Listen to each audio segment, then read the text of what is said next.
Manuela Branco e eu vou-vos fazer aqui uma pequena apresentação sobre as pragas no contexto das florestas. Esta apresentação vai incluir uma primeira descrição do que é praga, como é que ela surge no ambiente florestal, quais são as causas de desequilíbrios que levam a este aparecimento das pragas.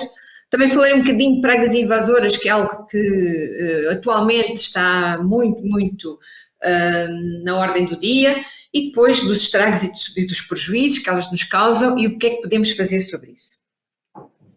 Ora bem, a primeira coisa que eu gostaria de começar por vos dizer é que as florestas, tal como outros ecossistemas terrestres, têm um conjunto diversificado de organismos que se alimentam de diversas partes das plantas, dos frutos, das folhas, dos troncos, das raízes e de diferentes espécies também, quer de arbóreas, quer de arbustos. E nós nem nos apercebemos deles, na verdade, porque muitos deles são organismos muito pequenos, microscópicos mesmo, alguns, e portanto nós passeamos muitas vezes nas florestas sem nos apercebermos da sua existência, mas eles existem numa grande abundância e numa grande diversidade, na ordem das centenas ou milhares de espécies em pequenos metros quadrados que nós circulamos dentro da floresta. A razão por que nós não os vemos, por um lado é porque são pequenos, mas também porque são em pequeno número. Portanto, a sua abundância é relativamente reduzida. E isto resulta de um equilíbrio entre estes organismos que se alimentam das plantas e as plantas que vivem numa espécie de harmonia dentro do ecossistema. Este equilíbrio, esta harmonia, é mantido por dois mecanismos principais. Um dos mecanismos que, por vezes, nós dizemos, assim, em jargão científico de top-down, são através de outros animais ou doenças, patogénios, que infligem nestes herbívoros uma mortalidade, ou reduzem a sua sobrevivência, ou reduzem a sua fecundidade. E, portanto, nós chamamos estes animais os inimigos naturais. Tal como os herbívoros, eles existem também nas florestas em grande número e diversidade, e a sua ação sobre estes animais que consomem as plantas permite manter a densidade relativamente baixa. Depois há um outro conjunto de mecanismos que resultam da própria planta. As árvores são organismos que não podem locomover-se, não podem sair do seu lugar, portanto não podem escapar aos herbívoros, mas, no entanto, elas defendem-se. E defendem-se de várias formas, sendo que uma das formas mais comuns e presentes em todas as plantas é através de compostos químicos, que são compostos químicos ditos secundários, que permitem ativar as suas defesas, muitas vezes são tóxicos ou são repelentes, e, portanto, esta resistência da planta aos animais que a consomem também permite manter essa densidade baixa, porque eles não vão conseguir reproduzir-se tanto, nem vão poder conseguir sobreviver e, portanto, crescer muito as suas populações. E, portanto, temos aqui duas forças, de baixo e de cima, que nos vão manter o tal equilíbrio em que a maior parte dos nossos ecossistemas vivem. Ora bem, aqui, neste caso, por exemplo, eu estou a mostrar aqui como exemplo, tipo título ilustrativo, um animal que é muito conhecido das nossas florestas de pinheiro, que é a pressionária do pinheiro. A pressionária do pinheiro, na fase adulta, é uma borboleta, uma traça, depois na fase de larva alimenta-se das agulhas e depois tem uma fase de pupa em que está no sol. E ao longo deste ciclo de vida, que vemos aqui do lado direito da imagem, ela vai sendo predada e vai sendo aqui controlada por vários organismos. Estão a ver aqui as aves, que se alimentam de vários estádios, os morcegos na fase adulta e alguns animais muito pequeninos, que são, nós dizemos parasitoides, que são animais que parasitam quer os ovos, quer as larvas, quer as pupas. Portanto, ao longo de todo um ciclo de vida, esta ação contínua dos vários inimigos naturais vai reduzindo as populações, vai reduzindo a sobrevivência de uma etapa para a outra, e este é um dos exemplos em como estes inimigos vão depois regular as populações. No caso das plantas, Há aqui uma certa paralelismo que nós podemos fazer entre a defesa das plantas e o nosso sistema, o nosso próprio sistema imunológico. Portanto, as plantas defendem-se, mas para que elas se possam defender, elas também têm que ter algum vigor, têm que ser vigorosas, têm que poder produzir os tais compostos químicos defensivos, tais compostos secundários, e portanto esta defesa será tanto mais ativa quanto mais saudáveis e vigorosas estejam as plantas.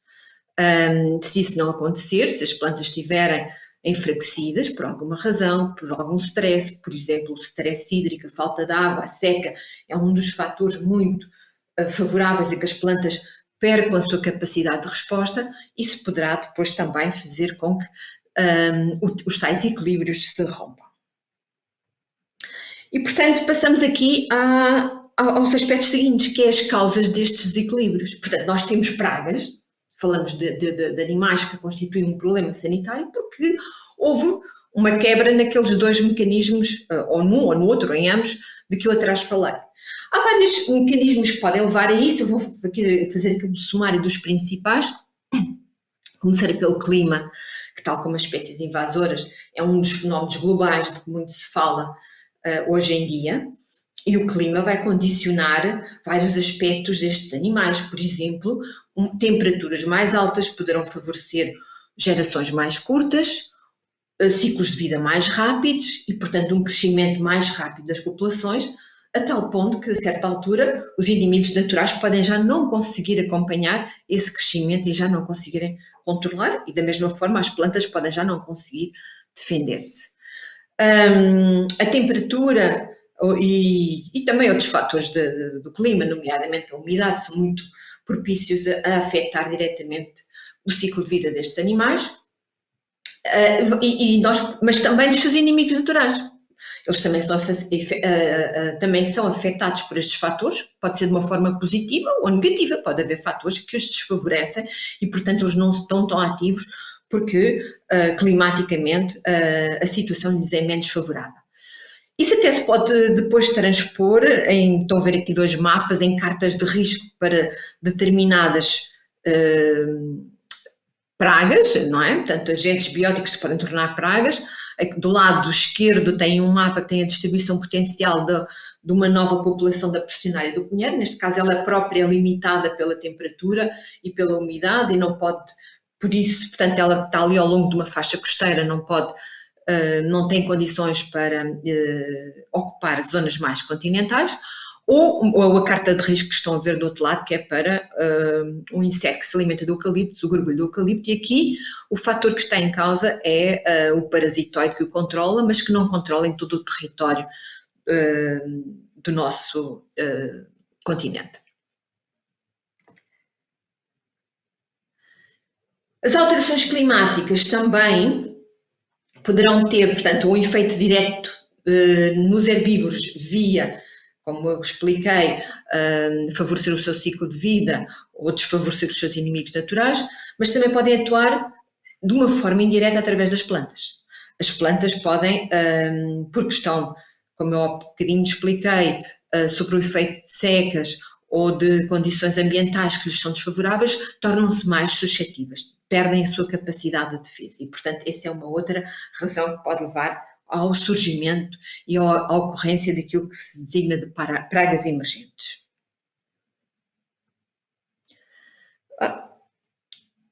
Andei aqui demais com o meu slide, vou voltar para trás, só para mostrar aqui estas duas imagens. A de baixo, começarei pela de baixo. A de baixo é um eucaliptal, é uma imagem tirada no nosso território nacional e consegue-se ver ali, numa zona que parece toda ela verdinha, com eucaliptos, mas vê-se ali umas árvores secas, umas árvores mortas. Isto é o resultado de um ataque por um inseto, neste caso é a broca do eucalipto, e este inseto precisamente é muito favorecido por situações de seca, por situações de stress para as plantas. A mesma coisa que acontece em cima, aqui em cima não é no nosso território, é uma imagem de um pinhal na Austrália, mas onde se vê também um efeito semelhante, aqui ainda mais exacerbado, da mortalidade. Portanto, todas aquelas árvores que nós vemos ali amarelas são árvores que morreram devido ao ataque de insetos. Naquele caso, os insetos escaravelhos, que pertencem a uma família muito que ataca muito insistentemente os pinheiros e que é dos escolitídeos. Para além destas alterações diretas e indiretas que já vimos, há uma tendência também para haver situações de eventos extremos, de catástrofes, de incêndios florestais, tempestades, como podem ver em algumas destas imagens. Todas estas situações também podem favorecer alguns surtos de pragas. Não todas, mas algumas são favorecidas, sobretudo aqueles que se alimentam no tronco e alguns que se alimentam também no colo e nas raízes, mas sobretudo aqueles que se alimentam no tronco e que se conseguem reproduzir em árvores mortas ou mesmo em toiças ou toros, poderão aproveitar-se deste material lenhoso, destas árvores que poderão estar ainda vivas, mas já não de boa saúde, para se reproduzirem e depois serem capazes, como crescem em número, como atingem dimensões muito elevadas das suas populações, serem capazes então de atacar massivamente árvores saudáveis. Portanto, há aqui um efeito de grupo que eu penso que não terei referido ainda. Alguns destes animais, estrategicamente, têm mecanismos que os tornam mais efetivos quando eles têm densidades mais elevadas. É uma espécie de ataque em massa e, portanto, têm um comportamento gregário com feromonas de agregação e que lhes permite tornarem-se muito mais agressivos à medida que as populações se tornam mais abundantes. Uma outra situação que favorece, que cria os tais desequilíbrios, tem a ver com as plantas elas próprias e com a sua suscetibilidade. Portanto, o tal mecanismo que vem de baixo e que vem das plantas não é igual para todas as plantas, e quando digo todas as plantas, isso depende das espécies, depende das suas proveniências, depende também do material genético, da seleção que se fez.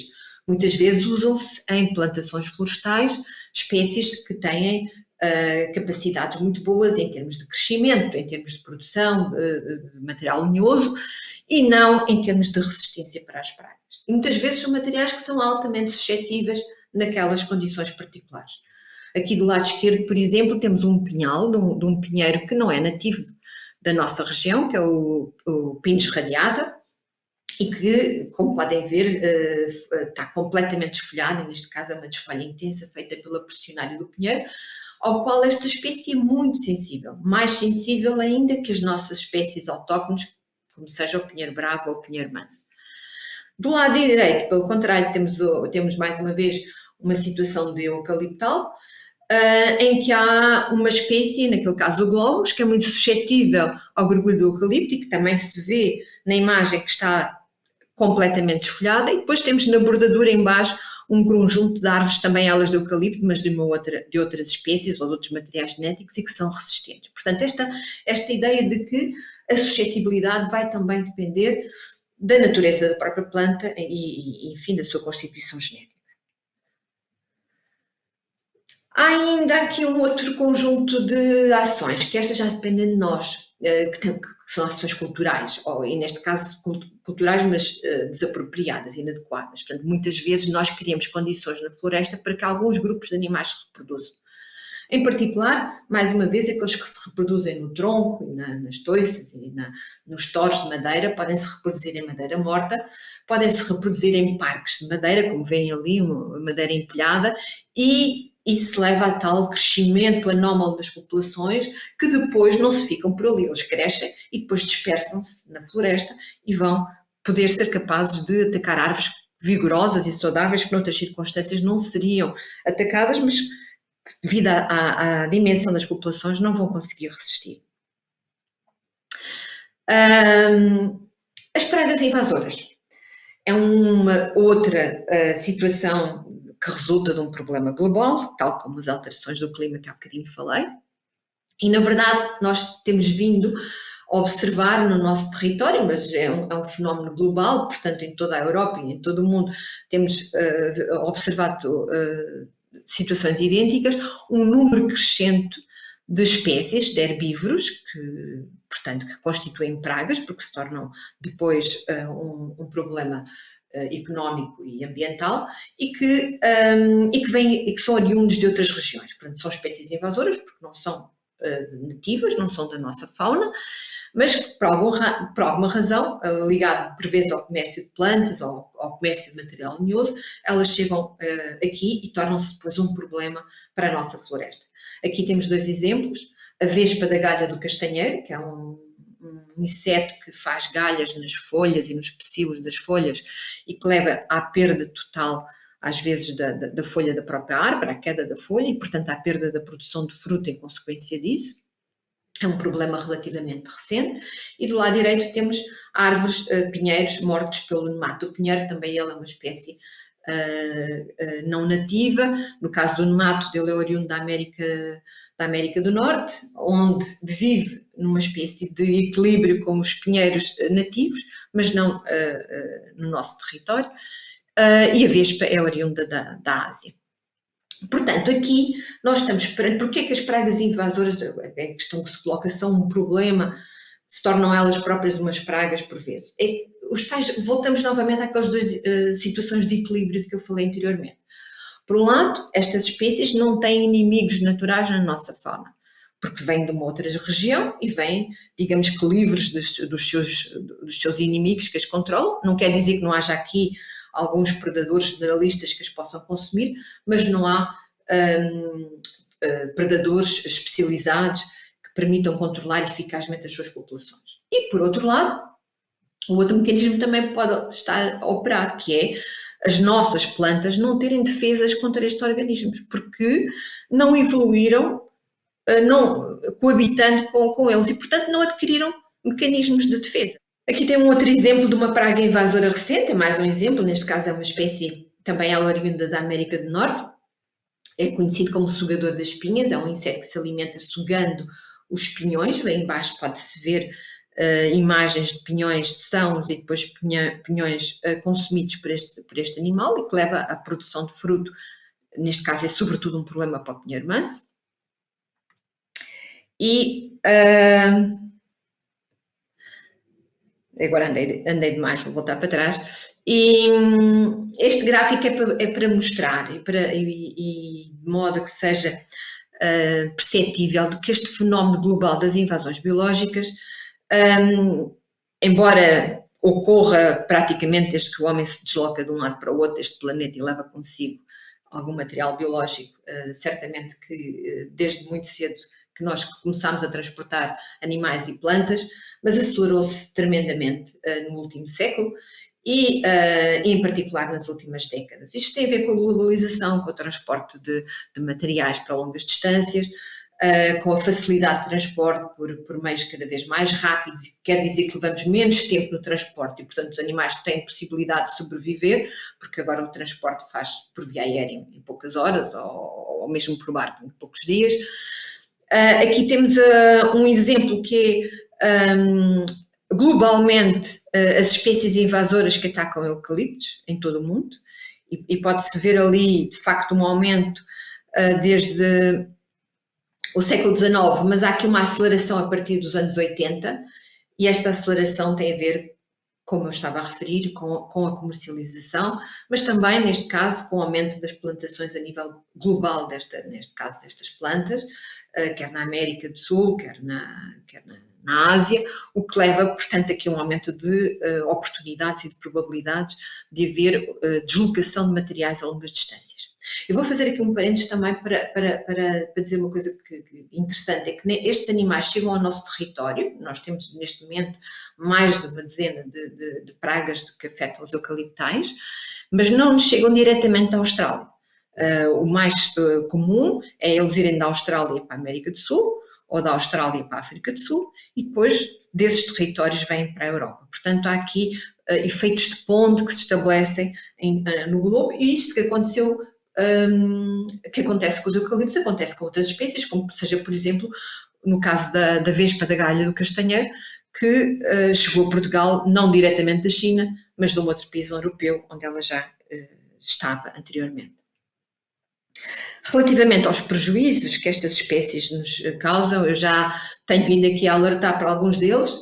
Nós temos alguns que nos causam deformação nas árvores, o que leva a uma perda do do material lenhoso, uma perda do rendimento, do valor económico que estas plantas têm, ou mesmo a sua inutilização. A morte das árvores é consequência de alguns destes animais, ou quando os ataques são muito intensos, mesmo aqueles que não matam as árvores a baixa densidade poderão fazê-lo a altas densidades. Aqui, dependendo das situações, poderá ainda haver um aproveitamento do material lenhoso, mas o nosso interesse é, por exemplo, a produção de fruto, como é o caso destes pinheiros mansos que eu tenho aqui na imagem, é um valor que se perde irremediavelmente. Há uma perda de crescimento lenhoso. Este gráfico que está aqui em baixo mostra para diferentes cenários de desfolha, neste caso é mais uma vez relativo ao gorgulho do eucalipto, que o que ele causa é a perda da folha, e portanto se as plantas têm menos folhas, crescem mais lentamente, produzem menos biomassa e portanto há uma perda da produção em volume, portanto quanto mais grave é a desfolha, maiores são as perdas e portanto menor é a produção de volume, e alguns têm implicações na perda da produção de frutos e sementes, como aconteceu com o sugador das pinhas que eu vos mostrei há bocadinho. Bom, estou aqui a traçar um cenário que parece bastante negro, não é? Bastante grave, com estes problemas todos que se acumulam e que se avizinham, e eu não queria terminar assim a minha apresentação, que eu queria mostrar que temos soluções e que devemos trabalhar nelas. Há várias coisas que podemos fazer. Eu começarei pelo controle biológico. E o controle biológico já vimos que, portanto, é uma das partes das equações, não é? É o que permite regular as populações. Já vimos que nas espécies invasoras, que não são nativas do nosso território, uma das razões porque elas navegam tão bem aqui no nosso território e são tão agressivas é porque não têm inimigos naturais e, portanto, o que há a fazer é contrariar isso, introduzir os inimigos naturais que as controlam. Este é aquilo que se chama de controle biológico clássico, que é ir ao local de origem, procurar quais são os inimigos mais adequados e que não comportam riscos, como é claro, não podemos introduzir qualquer inimigo na nossa fauna sem primeiro testar que ele não tem riscos para os nossos outros animais, portanto, normalmente importam-se animais que são muito específicos, muito especializados e que depois vão fazer o seu trabalho, que é baixar as populações da espécie-alvo. Eu estou-vos a dar aqui um exemplo que é um parasitoide da vespa da galha do castanheiro, neste caso o parasitoide chama-se Thorimus sinensis, o próprio também é oriundo da China, é também uma vespa muito pequenina. Nós chamamos vespa a todos os himenópteros, mas não tem nada a ver com aquelas vespas comuns que nós por vezes observamos, portanto são animais muito diferentes e com uma biologia muito específica e muito especializada, portanto a única coisa que eles fazem é alimentar-se destes, na fase larvar destes seus hospedeiros, controlando-os eficazmente. Existe um programa nacional para controlar a vespa da galha do castanheiro, com largadas que têm sido feitas do Thorimus sinensis e que já se reflete num decréscimo da intensidade destas galhas, da produção das galhas, e julgamos nós que no futuro vai permitir equilibrar a situação. É claro que nós também temos inimigos nas nossas faunas, não é? Que fazem o seu trabalho. Não são tão eficientes, porque não são específicos daquelas pragas, as que são invasoras, mas podem nos ajudar a colmatar um bocadinho o problema. E temos que as promover. E também para as nossas pragas nativas, não é? Como já vimos, muitas vezes temos pragas nativas emergentes porque há aqui uma ruptura dos equilíbrios. E essa ruptura dos equilíbrios tem muito a ver também com a perda da biodiversidade, com o tipo de uso do solo que nós fazemos. Portanto, se temos situações monoespecíficas, temos florestas com uma única espécie e sem diversidade alguma, essa simplificação dos ecossistemas leva-nos a uma redução também dos inimigos naturais que nos poderiam ajudar no controle das pragas. Portanto, repor um bocadinho a diversidade, um bocadinho, não será um bocadinho, será bastante, quer através da composição dos próprios povoamentos, quer ao nível do povoamento ou ao nível da paisagem, ter aqui espaços com diferentes utilizações, quer ao nível, por exemplo, de bordaduras, poderá ser uma maneira de criar habitat. Alguns destes animais precisam de habitats muito específicos para nidificação, por exemplo, cavidades de árvores, como é o caso das aves e de alguns morcegos, que nós podemos promover, por exemplo, deixando algumas árvores centenárias para que elas possam utilizá-las, ou mesmo, em alguns casos, até o uso de caixas de ninho artificiais para promover a sua nidificação. São algumas das estratégias que nós podemos utilizar e promover para aumentar a permanência destes animais nos nossos ecossistemas e a sua função ecológica tão importante, que é de regulação de outras populações.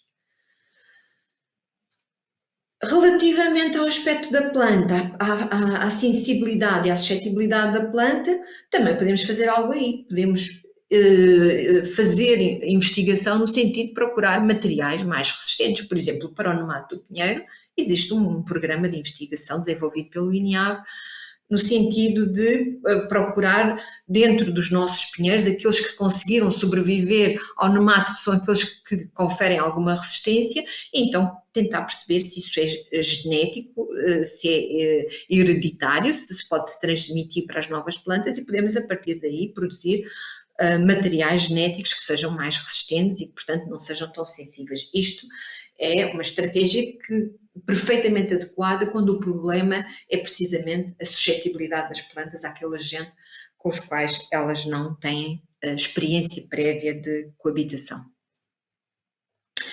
E também nas práticas culturais, tal como há pouco eu disse que há práticas culturais que são desadequadas e que podem aumentar e potenciar os problemas, e muitas vezes os problemas são criados por essas más práticas. O contrário também é verdade, podemos ter boas práticas para poder resolver os problemas, nomeadamente a monitorização destes insetos, destas potenciais pragas, através de vários tipos de armadilhas. Aqui, por exemplo, à direita vão haver armadilhas para escolitídeos ou para o vetor do nemato do pinheiro, armadilhas multifunil ou tores armadilhas. Portanto, podemos ir monitorizando a situação ou capturar estes animais utilizando estes métodos e também intervindo nos nossos ecossistemas, diversificando, como há pouco já disse, ou incrementando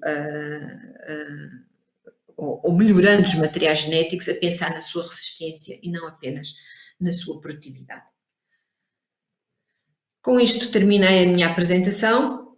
Espero que tenha sido clara e que tenham gostado, e muito obrigado pela vossa atenção e estarei disponível se me quiserem contactar. Obrigada.